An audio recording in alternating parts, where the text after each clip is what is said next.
Barak Yahweh, Bashem Yahushai, Bashem Kodash.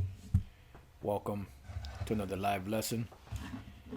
The name of this one is GMS Biblical History Chronicles, Hellenes / Hellenistas. This is pretty much a series I got going on called GMS Biblical History Chronicles, and today we're going to be spotlighting the Hellen and the Hellenistas. We're going to go into this Bible dictionary and read this definition that they have for Greek, which is where you get the word Hellen or Hellenist from, and build off of there. And we may have to come back, a few times to visit this definition to give you a clear understanding of what that term Greek or Grecian means in the New Testament. That's one of the biggest stumbling blocks today in religion, is the term Gentile or Greek in the New Testament. They think that it applies to all nations, but in fact it does not. The only nation that it pertains to or applies to is the nation of Israel. And Lord's willing, this lesson we go through some of the history of what happened and what took place, and why the things are written in the New Testament as they are, which seems like the scriptures are saying that the other nations can be saved, but with a little bit of research you can find that is not true, just based off of certain key scriptures and how the Lord feels about the nations, and how he feels about the Edomites. That's how we know that these scriptures that speak about salvation for the Gentiles or the Greeks is not talking about the nations of the world. It's only dealing with the nation of Israel. So let's start off here in the in the Easton's Bible Dictionary Greek. It says, found only in the New Testament, where a distinction is observed between Greek and Grecian. And there is a distinction between Greek and Grecian.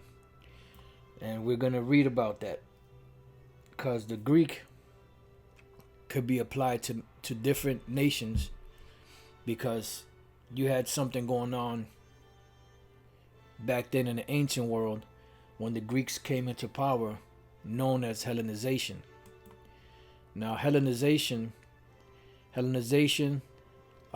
is the historical spread of ancient Greek culture, religion, and to lesser extent language over foreign peoples conquered by the Greeks or brought into their sphere of influence. And this is what it was. There was an influence of the Greek language, of the Greek culture, of the Greek customs, of the Greek language imposed upon the peoples that they conquered. Now, when you go into history, anytime an empire ruled, the nation that they conquered would have to be subjected to their laws, because they were the conquerors. They were the ones that were actually, in power. So predominantly the people that were conquered by these nations would become that nation as far as citizenship is concerned, as far as language is concerned. Some of them forcibly put their religious influence on the people.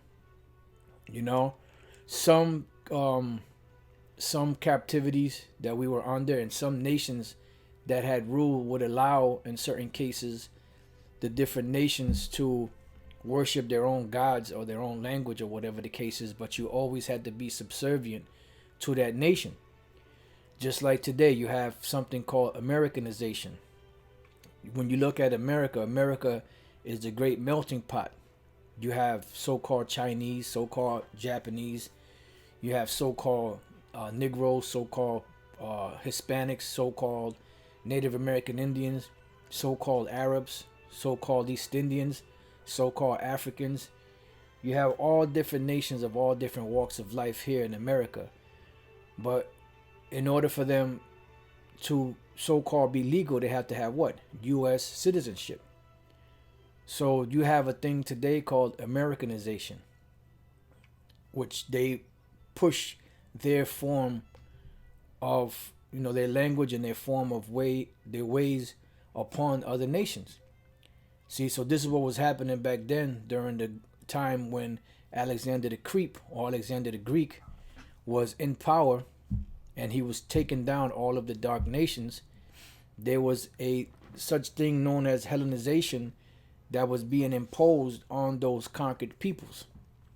And if you understand that history, then, and if the Spirit is working with you, then you can understand why the Bible says what it says in the New Testament about the Greeks, about the Gentiles that salvation is promised to, and how there's no difference between a Jew and the Greek. You would understand because you would have, a working knowledge of the history of the things that were going on back then. So let's read up some more on this. It says, particularly during the Hellenistic period, following the campaigns of Alexander the Great in the 4th century BC, the result of Hellenization was the elements of Greek origin combined in various forms and degrees with a local element or with local elements, and these Greek influences spread from the Mediterranean basin as far east as modern-day Pakistan. In modern times, Hellenization has been associated with the adoption of modern Greek culture and the ethnic and cultural homogenization of Greece. And pretty much, that says a mouthful. Now keep in mind that you had the actual people of Greece, those Edomites, which really were Edomites, that were known as the Greeks back then because they took over and conquered those lands that belonged to the ancient dark-skinned Japhetic people of those lands, and they took over. So they were the ones that were starting to be called Greeks. So you have them, and then you have other peoples that had Greek citizenship, but they were actually of other nations. You see? And it's very, very important to understand that history in order to be able to grasp what the scriptures are saying in the New Testament as far as the Greek and the Gentiles that salvation was open to. So now what we're going to do is we read about the summary somewhat of Hellenization. I put this in the description box. You could go to the etymology and background. If you want to get a little deeper into it, it goes to different regions and what was going on. I didn't read all of this. I'm pretty sure I've read pieces and bits here and there, throughout time, because it's not the first time that, we've gone over this. So what we're going to do now is, based off of this summary that was given, we're going to build the lesson on that, because he spoke about one key character was Alexander the Creep or the Greek. Now, when we go to the Apocrypha into the book of First Maccabees, the first chapter, it gives us a history. See, the book of Maccabees, the first and second Maccabees, you have third and fourth. This is a history of what was taking place during the Greek period, and this is the history that was going on back then, which the New Testament mentions certain things but doesn't really go in depth, of what happened during the Greek Empire, because in the New Testament times, the empire that was in rulership was the Roman Empire. So that's why there's a lot more reference to the Roman history than there was to the Greek history. But there are elements in there that speak about Greeks and Grecians, so and Gentiles. So how did this come to be? Well, this is how it came to be. This is the beginning of that history. First Maccabees 1:1. And it happened after the Alexander, son of Philip, which Alexander the Creep, Philip of Macedon, the Macedonian, who came out of the land of Kittim, which was an island in the Mediterranean Sea, had smitten Darius, king of the Darius, king of the Persians and Medes, because the Medo-Persian Empire was in rulership prior to the Greeks taking over. So it's going back to the origins of how the Medo-Persian Empire got taken down and who it got taken down by, which is Alexander the Great, that he reigned in his stead the first over Greece. And this history that we're reading here is mentioned in the book of Daniel.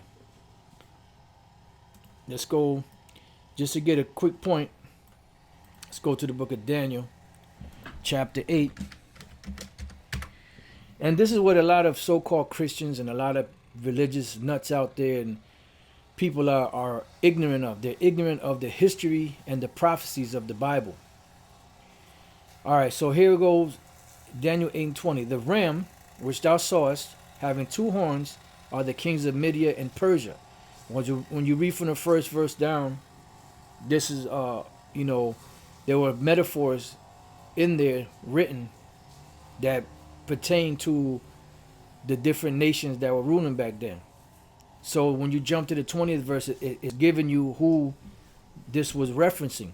To the two horns which thou sawest, the ram which thou sawest having two horns are the kings of Media and Persia, and the rough goat is the king of Grecia, and the great horn that is between his eyes is the first king. See? So the rough goat is the king of Grecia, because this is when the Greeks started coming into power, roughly around 333 BC, because the Babylonian Empire fell around 539 BC. That's when the the Medes took over with the Persians, and from 539 to about 333 BC, a period of roughly 200 years, that's the Medo-Persian Empire rulership. That was their age to rule. And then the Greeks came into play.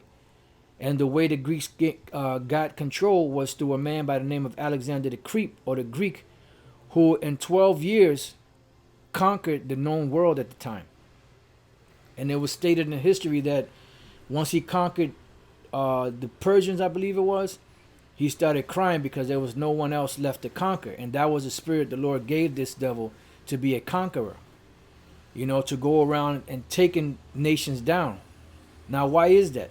It's because it was time for the Greek Empire to come into power, to play out what the scriptures say in Daniel the 8th chapter, Daniel the 7th chapter, Daniel the 2nd chapter, and others. Okay?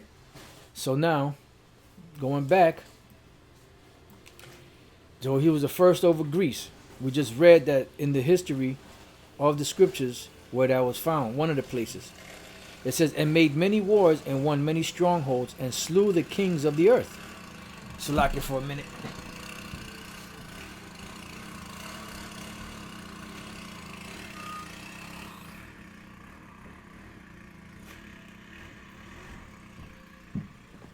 All right.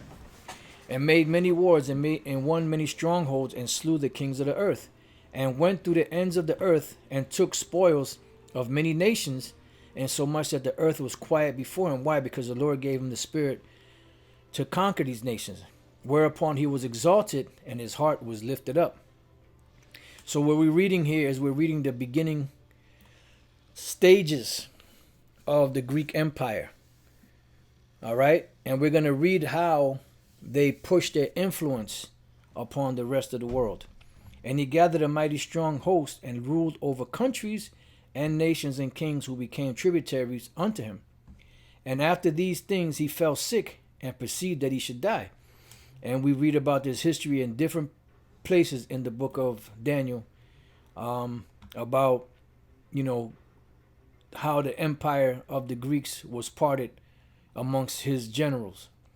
Wherefore he called his servants such as were honorable and had been brought up with him from his youth, and parted his kingdom among them while he was yet alive. So he parted the kingdom amongst them, his different generals. You had Ptolemy, you had Seleucus, you had Cassander, you had Lysimachus, Antigonus. You had different generals, but there were four main generals that really took over his empire and parted his empire. It says, so Alexander reigned 12 years and then died, because it took him 12 years to conquer the known world. and his servants bear rule, every one in his place. And after his death, they all put crowns upon themselves. These are Greeks, so-called Greeks, Edomites that will call themselves Greeks. So they took, after he conquered, they took the kingdom, put crowns upon themselves. They were in rulership. So did their sons after them many years, and evils were multiplied in the earth. And why is that? Because this seed that took over the world, that were calling themselves Greeks, were really Edomites. And we know that the Edomites, are the wicked that the scriptures speak about. All right, but that goes into another total different lesson. So evils are multiplied in the earth, and there came out of them a wicked root, Antiochus, surnamed Epiphanes. So now, when we go into Alexander's 4 generals, because he had more than 4 generals, but there was 4 main ones.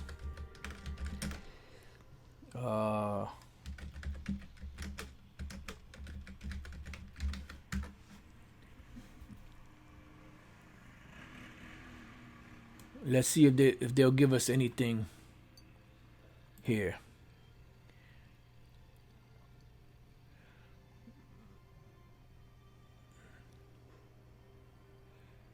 Man, he comes straight out of a comic book, man. Let's see what we can find. If we can find anything. If not, we'll just move on. Here we go. After Alexander's death and his empire, after Alexander's death, his empire was divided among his 4 generals, known in Latin as the Diadochi, the name by which they are still referenced from the Greek diadokoi, meaning successors. Lysimachus, who took Thrace and much of Asia Minor. Cassander controlled Macedonia and Greece. Ptolemy I ruled Egypt, Palestine, Cilicia, Petra, and Cyprus. He founded the Ptolemaic dynasty, which lasted until the death of Cleopatra VII in 30 BCE. And this is around the time when the Greek Empire was fully amalgamated into the Roman Empire. That's why some scholars call it the Greco-Roman Empire. All right. And then you have Seleucus I Nicator, ruled the remainder of Asia and founded the Seleucid Empire, which was comprised of Mesopotamia, the Levant, Persia, and part of India. Now, let's leave that. Let's go. Let's see. Let's see. Just bear with me 1 second.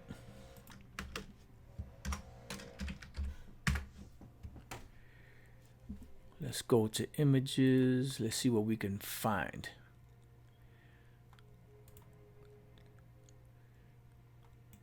Let's see. You know what? Let's go to this one. This one's a little easier. Oh, wait a minute.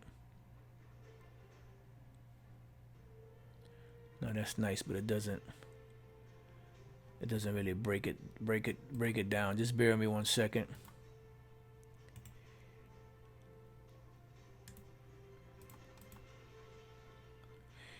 Okay, I'm gonna have to give you this one that oh, wait a minute. Let's see what this one is.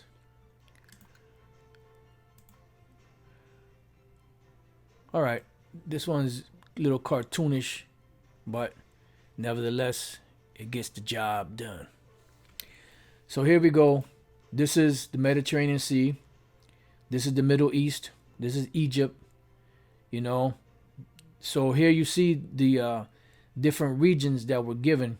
You had Cassander, Lysimachus. This is Antigonus, Seleucus, and Ptolemy. But Antigonus was kind of somewhat phased out because Seleucus eventually got a lot of this portion of land here. So did the Ptolemies. And the 2 main characters of the Greek Empire, the 2 generals that they mostly focused on, was Ptolemy and Seleucus, because they both became a great empire. They became it became a dynasty. That's what you have from Ptolemy the First to I think Ptolemy the 13th, and then you had Seleucus, which was a title, and then you also had a title Antiochus. So you had different titles among them, but collectively it's called the Seleucid Empire. And they're called the Ptolemaic Empire.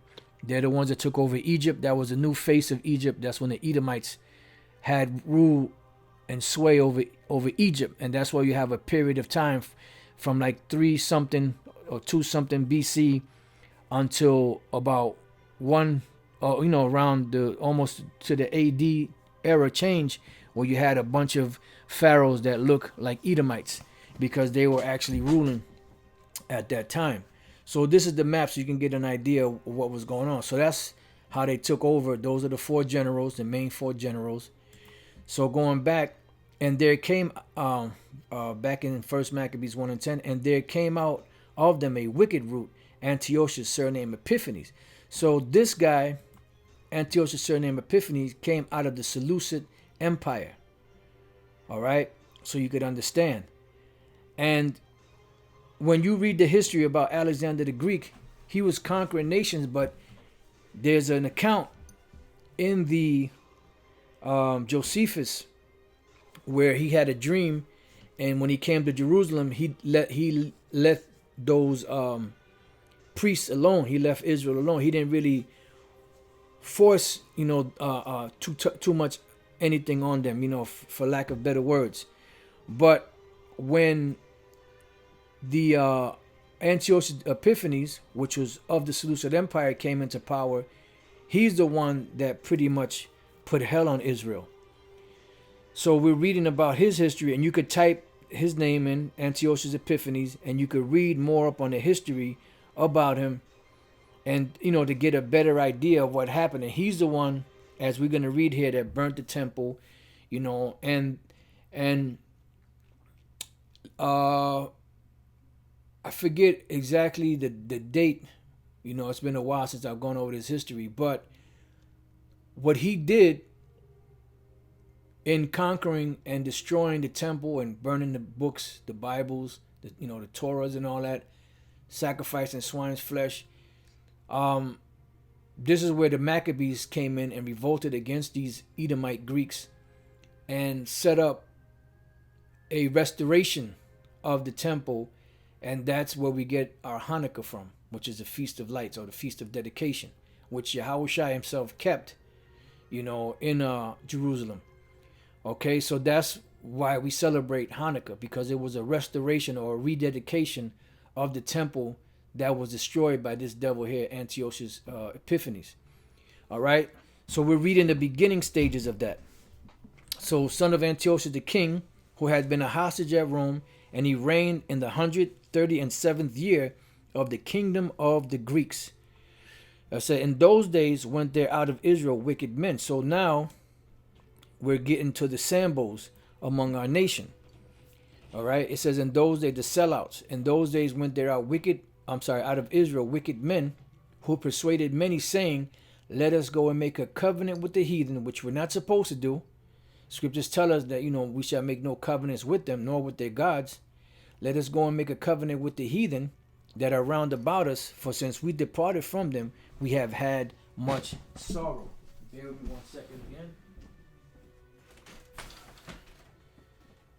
So now we're starting to see how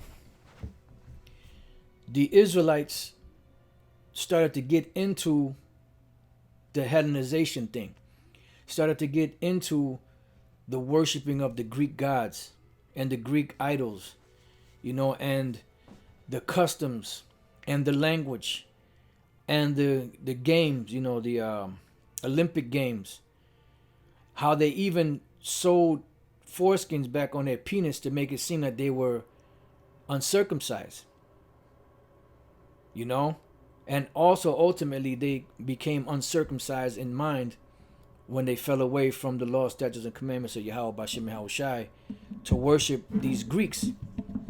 And this is the history that if you don't know, you're not going to understand the New Testament. You're going to think that the New Testament is talking about all people. All right? So it says, who persuaded many, and they were wicked, and they had the power of persuasion among many of other Israelites. saying, let us go to make a covenant with the heathen that are round about us, for since we departed from them, we have had much sorrow. So this device pleased them well. Okay? So it pleased them well. This device pleased them well. Okay?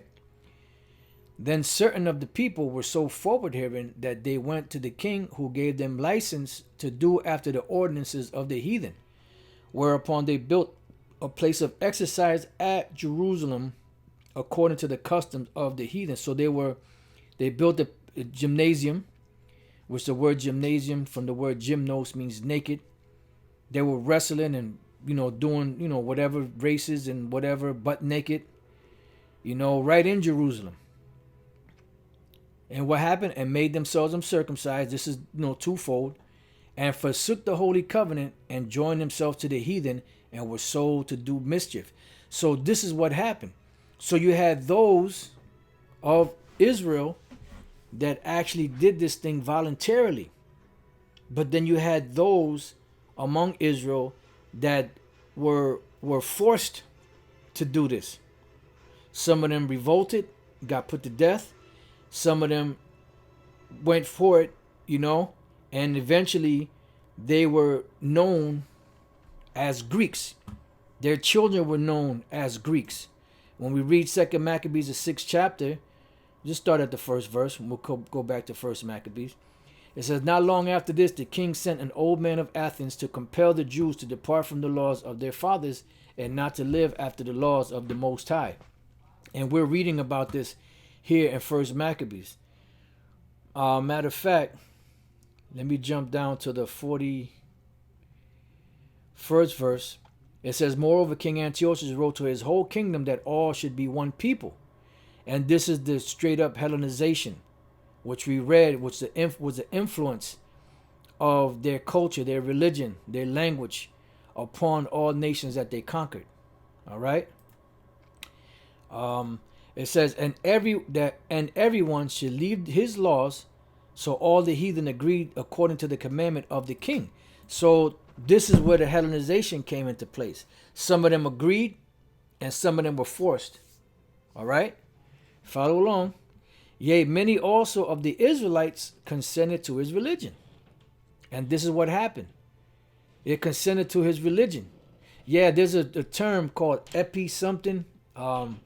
It's actually the sewing on of some flesh, a foreskin, back on the penis to make it seem that they were uncircumcised.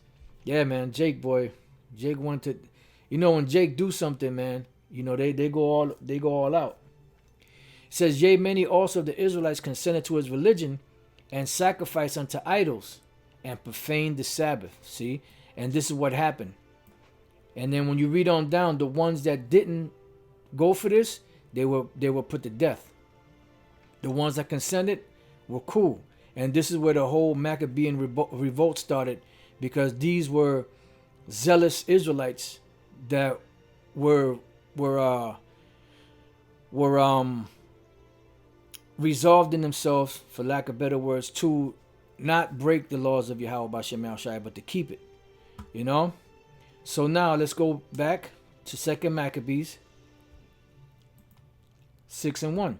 Not long after this, the king sent an old man of Athens to compel the Jews to depart from the laws of their fathers and not to live after the laws of the Most High, and to pollute also the temple in Jerusalem, and to call it the temple of Jupiter Olympius, and that in Gerizim, because they also put the abomination in there, in the temple of Jupiter. But this has nothing to do with the book of Matthew 24, when it speaks about the abomination of desolation. This has nothing to do with that. That's a total different time period. But it was the same people, but they were being called Romans at the time. Of Jupiter, the defender of strangers, as they did desire that dwelt in that place. The coming in of this mischief was sore and grievous to the people. See? For the temple was filled with riot and reveling by the Gentiles. So that's what they did. They were the same shit that we see in this society. How Esau has those orgies, in the movie Eyes Wide Shut, the Bohemian Grove and all that. It's the same exact thing that the Greeks were doing. They're the same exact people anyway.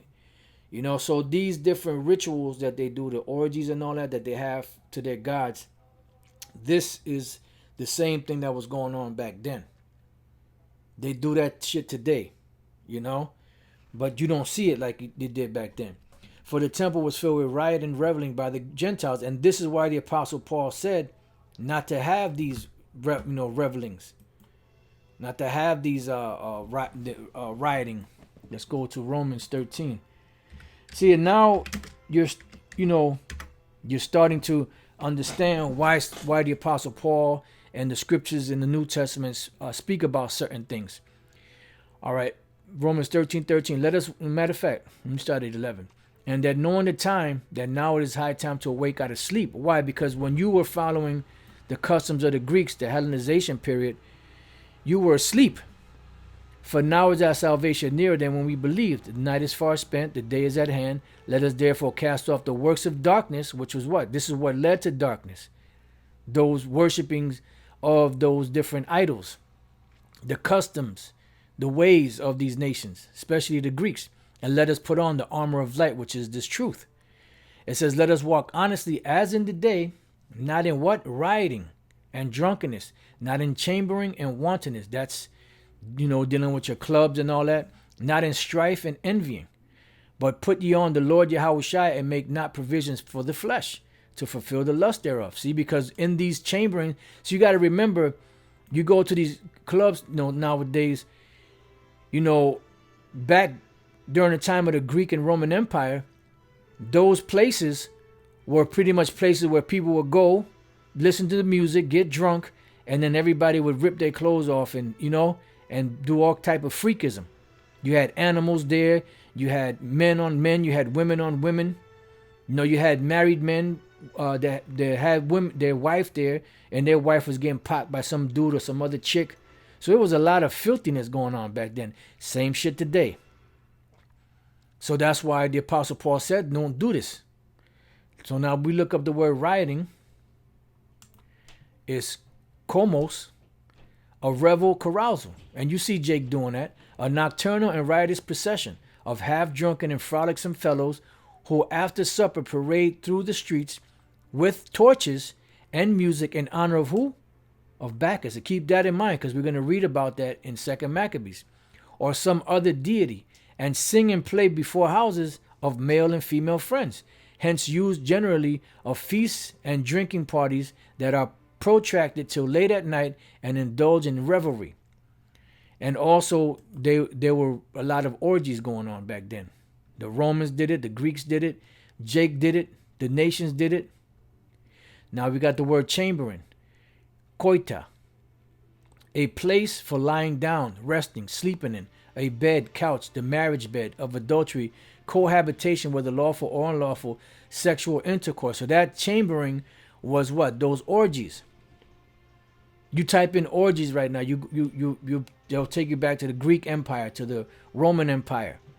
There's a club called Studio 54, and that was the biggest freak fest of them all. You had people, getting high, getting drunk, having sex, right there, right in front of everybody, in the bathrooms, right in front of everybody. It was lewd. Then you had Plato's Closet. I'm not sure if that was the actual name of a club. I'm pretty sure there was something like that, Plato's Retreat or Plato's something.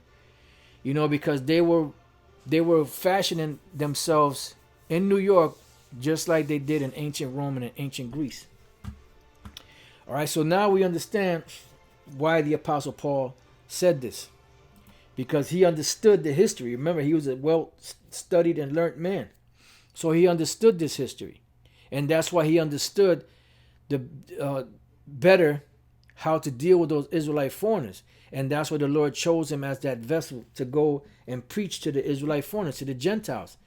That's why he said that the Lord wants him to be a vessel to go and teach the Gentiles, which are the Israelite foreigners. It says, for the temple was filled with riot and reveling by the Gentiles, which is the actual nations in this time. But in the New Testament, That was the Jakes that were following behind this. And watch. Who dallied with harlots and had to do with women within the circuit of the holy places. And beside that, brought in things that were not lawful. Why? Because the way that these nations do, they have their idols, they have their temples that they worship in, and they would get butt naked and have orgies to their gods, human sacrifices to their gods. It says, the altar also was filled with profane things which the law forbiddeth. Neither was it lawful for a man to keep Sabbath days or ancient feasts, or to profess himself at all to be a Jew. So if you couldn't call yourself a Jew, what did you have to call yourself? A Greek. See? Now, in some cases, after a period of time, those Israelites lost their way of being Israelites. All they knew was the Greek way, the Greek customs, the Greek language, the Greek religion. That's why you had a lot of them that had Greek names. That's why in Julius, in the armies of Rome, that you had something called the sons of Israel in Caesar's service or something along those lines. And a lot of those Israelites that were in the military were Jews that had Greek and Latin names. That's why a lot of times they're not recognized as being Jews, because they didn't have their typical Hebrew names. Now, in the case of TJA, Tiberius Julius Alexander, he knew that he was a Jew, but he wanted nothing to do with that. And that's why he was the one that brought down, he ended the siege, in Jerusalem against, from the Romans against Jake, So that was the deal. So he would have been considered, a Hellenist. He was a Jew that wanted nothing to do with our law, statutes, and commandments. So he would have been known as a Hellenist. Now you had another terminology known as Hellenistas, which we're gonna get, and the Hellenistas were Greek-speaking Jews that knew the language of the Greeks, but they were practicing the law, statutes, and commandments. They would come to Jerusalem 3 times a year, so on and so forth. Because the land where they were born, the predominant language was Greek, and that's what they learned. So they knew the Hebrew, they knew the Greek. And this is why when Pontius Pilate, wrote this thing over Yahweh's head, Yahushua, King of the Jews, Yahushua of Nazareth, King of the Jews, that's what was written in in Hebrew, in Greek, and in Latin. Because you had Israelites from all over the place. Matter of fact, let's get that real quick. I believe that's Luke 19, if I'm not mistaken. And now the picture starts to be painted clearer of what we read in the New Testament and why it's written in that fashion. Or is it John 19?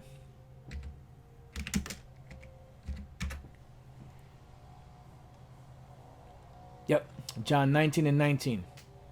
And Pilate wrote a title and put it on the cross. And the writing was Yahushua of Nazareth, the King of the Jews. This title then read many of the Jews, because this was around the time of the Passover. This is one of the highest holy day there.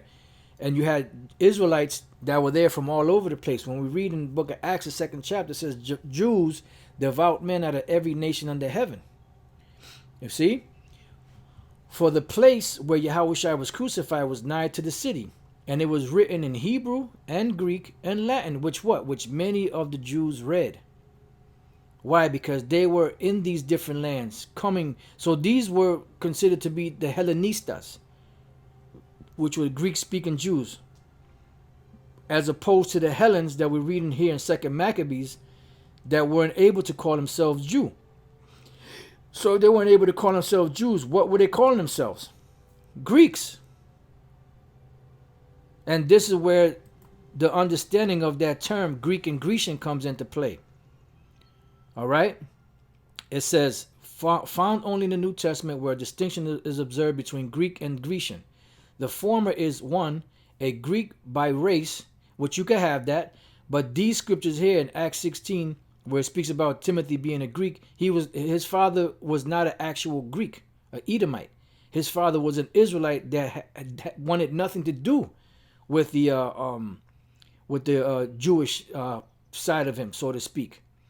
Because remember, his mother, right? He had his mother and his grandmother, right? His mother was married to Timothy's father. His mother was devoted to the truth, to the scriptures, you know. So she would not have married a heathen because she was devoted to the truth. She was in order, you know. But her husband just happened to be a man that didn't want nothing to do with the Israelite thing, just like Tiberius Julius Alexander, you know. He didn't want nothing to do with the Israelite thing. So he would be considered a Hellenist. You know, and then you got different scriptures here that they put, you know. It says, or two, a Gentile as opposed to a Jew. And here they have the word Gentile, which is translated to Hellenist, which is talking about what we're reading here in 2 Maccabees. That it was not lawful for them to profess themselves to be Jews. So they were calling themselves Hellenists or Greeks. Where were we? Over here. All right.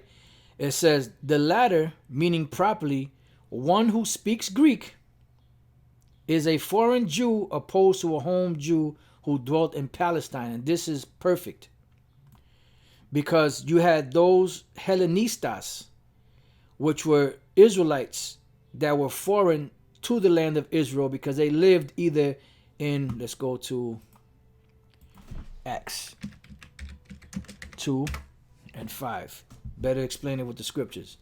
And they were dwelling at Jerusalem, Jews, devout men out of every nation under heaven. Jews, devout men, because they were devoted. That's why they came every year from these different foreign lands back to Jerusalem to keep the Passover and the different high holy days. Then when we jump down to the 9th verse, it says, now these are the nations where they were coming from: Parthians and Medes and Elamites and the dwellers in Mesopotamia and in Judea and Cappadocia and in Pontus and Asia. So you had all of these Israelites coming from all of these different walks of life. And these were considered the Hellenistas because they were Jews that spoke the Greek language, you know, and in this case, these spoke different languages also. The ones that spoke the Greek language were considered to be the Hellenistas. And these people here, they spoke the different languages of their countries. Phrygia and Pamphylia in Egypt. And remember, one of the predominant languages back then was Greek. You know, like you might spoke different languages, but you mainly spoke either Hebrew or Greek. The Apostle Paul spoke Hebrew and Greek, and it's possible he spoke Latin, but the scriptures don't make mention of it. But he was a learned man. So I wouldn't be surprised if he also spoke Latin.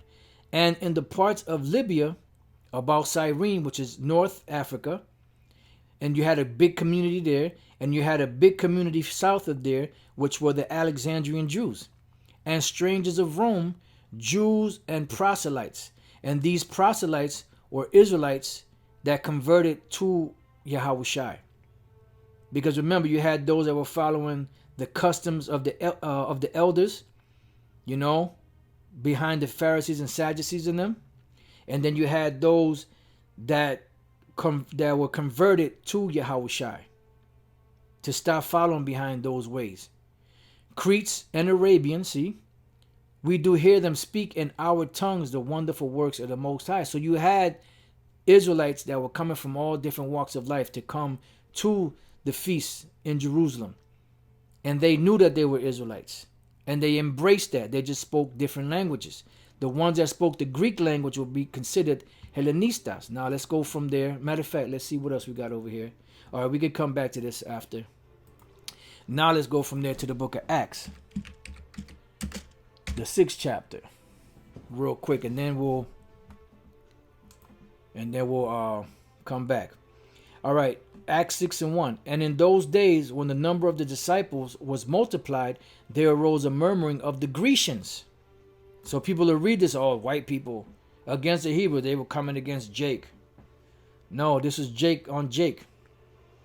It says because their widows were neglected in the daily ministration. There was favoritism being showed to the Hebrews that were brought up in those lands, as opposed to the Israelites that were brought up in foreign lands that were speaking different languages.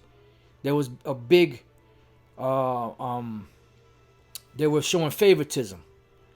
So now when we go to this word Grecians, this is why you got to look up your words. You have what? Hellenistas.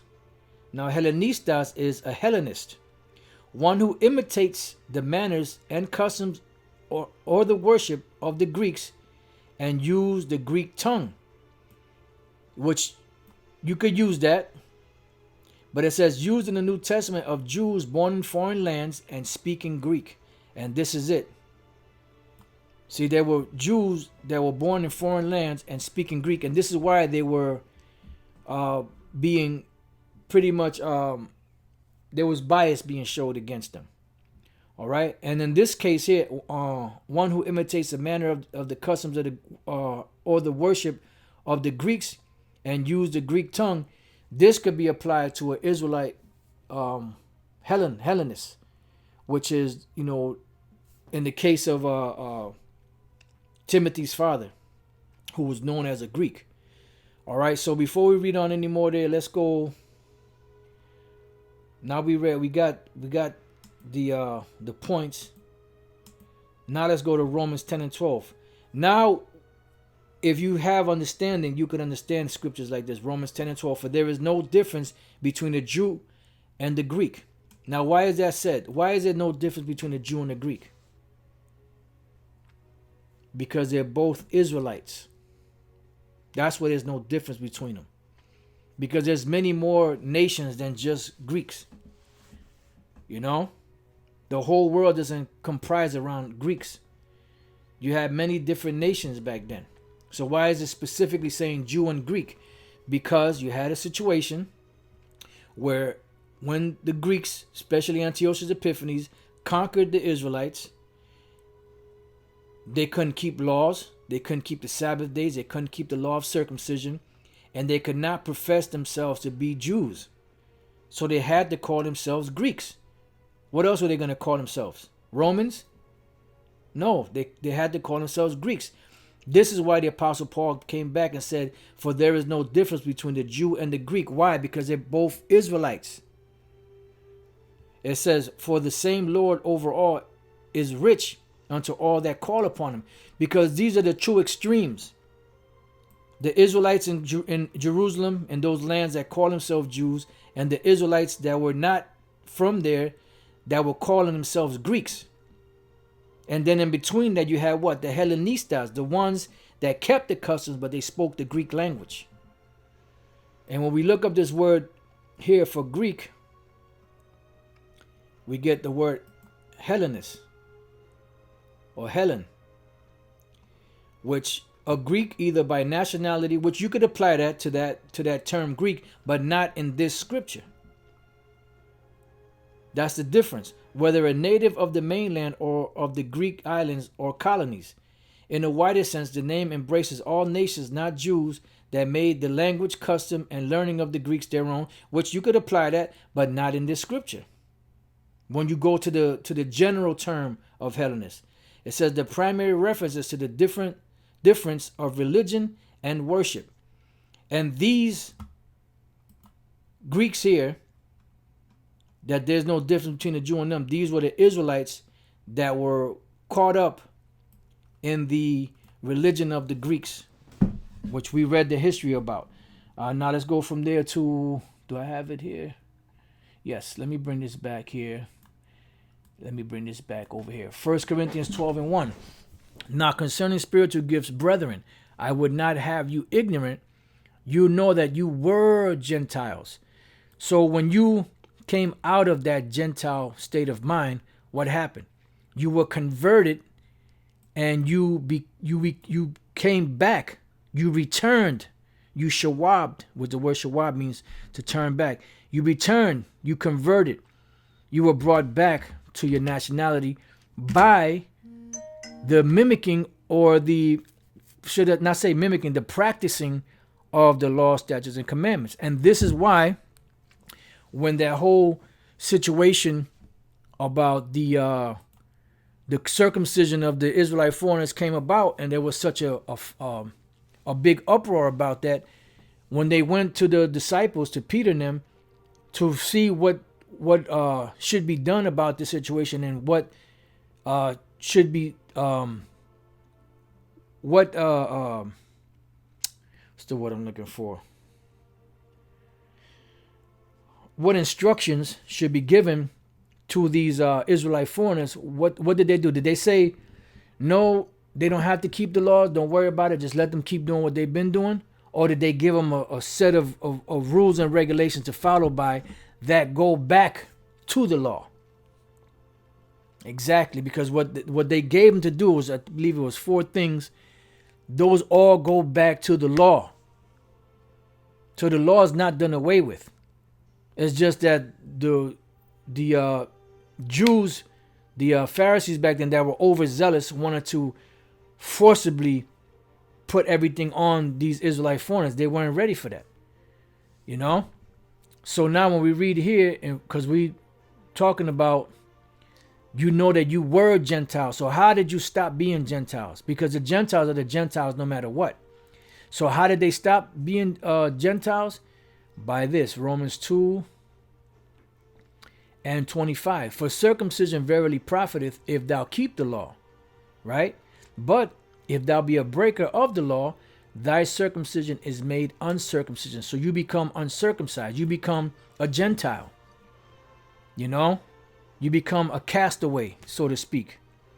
Therefore, if the uncircumcision, the Israelite foreigners, keep the righteousness of the law, shall not his uncircumcision be counted for circumcision? See? So now they become circumcised again, or recircumcised, you know, in the heart, in the mind. So now their mind starts to change from those old ways. That's why the Apostle Paul was saying that you put off the old man, that old conversation, you know. And when you understand the history of the Greeks and the Greek Empire and what was going on with Jake, all of these scriptures really start making more and more sense. And that's why we could apply them today to the ways that we were living before and the ways that we're living now. So our minds became circumcised again by the putting on of the Lord's word. You see?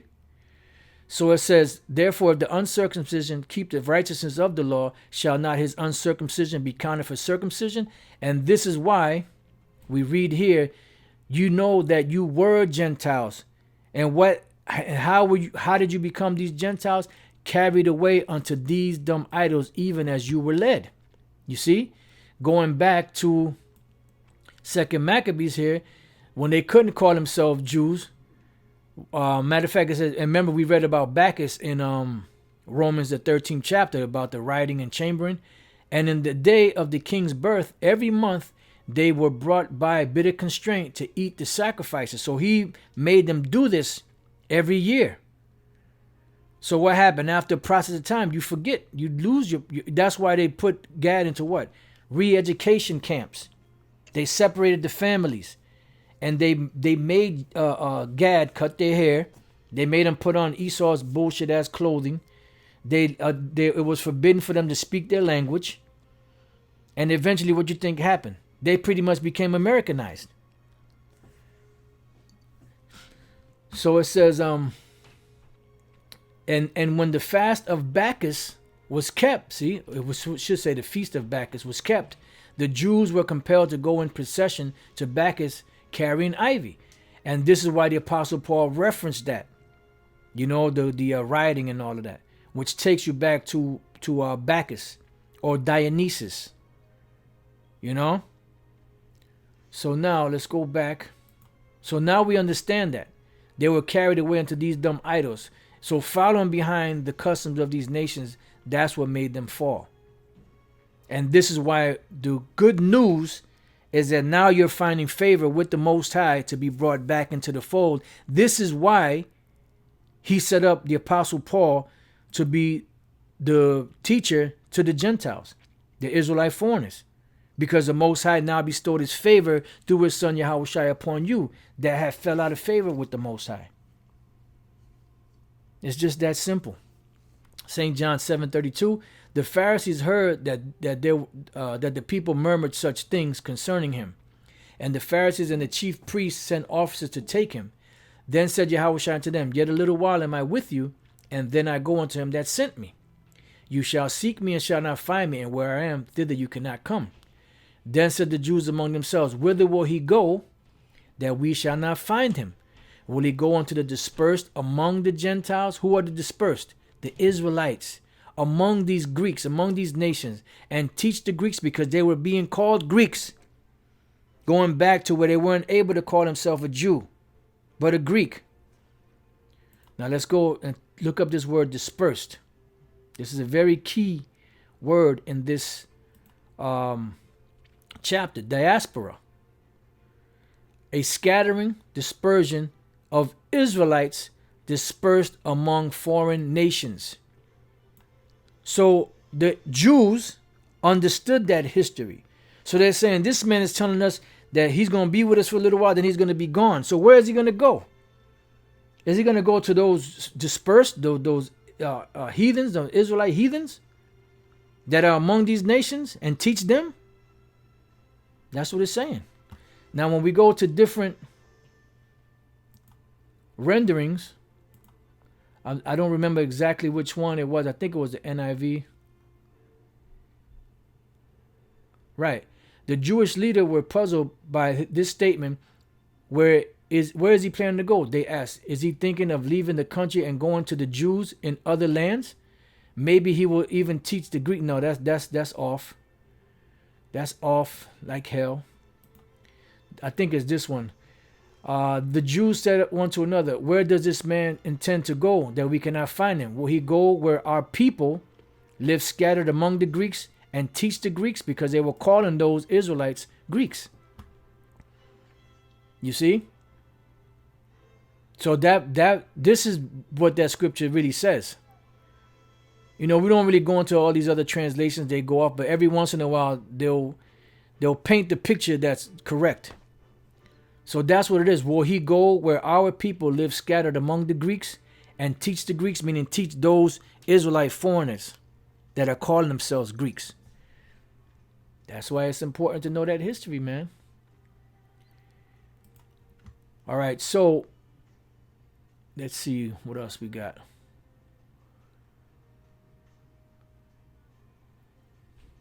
Okay, so let's go back here. Let's see what. And then here it says the word Grecians in Acts 11:20 should be Greeks, denoting the heathen Greek. That's a goddamn lie. But you see how they put all kinds of spins on it? This is not talking about the heathen Greeks, because you have many different nations, and not every nation is called a Greek. All right? So this is talking about the Israelite foreigners. Acts 11:19. Now they which were scattered abroad upon the... Oh, that's what I meant to go to.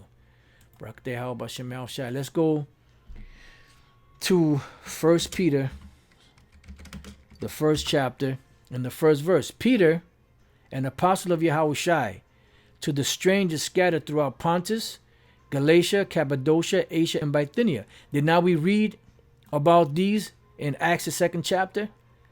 So who are these strangers? Because they're elect according to the foreknowledge of the Most High the Father, through sanctification of the Spirit, unto obedience and sprinkling of the blood of Yahushua. Grace unto you and peace be multiplied. So who are these strangers? Well, let's go to the 2nd chapter and the 9th verse. These strangers which Peter was addressing, he said this to them, But ye are a chosen generation, a royal priesthood, and holy nation, a peculiar people, that you should show forth the praises of him who hath called you out of darkness into his marvelous light. So who was this spoken to? When we go back into the Old Testament, this was spoken to the nation of Israel, that they were a royal people, priesthood, a holy nation, a peculiar people. This was not put upon other nations. These strangers are Israelites, which in time past were not a people. Why? Because the Most High put us away. Hosea, the 1st chapter. But are now the people of the Most High, which had not obtained mercy, but now have obtained mercy. And where is this written at? In the book of Hosea. The Apostle Peter quoted it. The Apostle Paul quoted it in Romans the 9th chapter, when he was explaining who those Gentiles were. Those Gentiles are Israelites that lost their way, but now have received grace and mercy through Yahweh B'Shem El Shai, and him raising up the Apostle Paul to go and teach them, to bring back those of them that were among the elect. And that's it, man. And you could go on and on for days with this topic. There are so many more scriptures we could go to. I mean, just here, you type in the word Greeks and look at all the scriptures that come up. And this is all in the New Testament. You know? And sometimes it says Gentiles, and it's supposed to be the word Hellenes. All right? So, yeah, man. And, St. John 12 and 20. Now, that was a different... Was that a different... Okay, that was something else. St. John 12 and 20. And there were certain Greeks among them that came up to worship at the feast. This is only given to the Israelites, because there were 3 feasts: the Passover, Pentecost, and the Feast of Tabernacles. And those were all Israelite feasts that only the Israelites were supposed to worship. So these Greeks were not heathens. They were Israelites that had lost their way, and now they were coming back. Come on, man. And this is why they get so mad, you know. And that's why one of the reasons why they hate the Apocrypha, because the Apocrypha goes into that history of what took place, and it ties everything together nicely. It's like that piece of the puzzle that was missing. You try to put other pieces and don't fit, but then finally you find that one piece that fits all the curves perfectly, and boom, and the puzzle is complete. And Barak Yahweh B'Shem El Shai, that he allowed us to complete the puzzle. You know, so with that, you know, this has been GMS Biblical History Chronicles, Hellenistas. So by this lesson and others that have been put out there, you should have a better understanding of what it means, you know, when it speaks about there's no difference between a Jew and a Greek, or when you see the salvation being given to the Gentiles in the New Testament, you should know by now that it's talking about the Israelites that lost their way. So with that, I pray that your brothers have been edified. Until the next time I say, Shalom.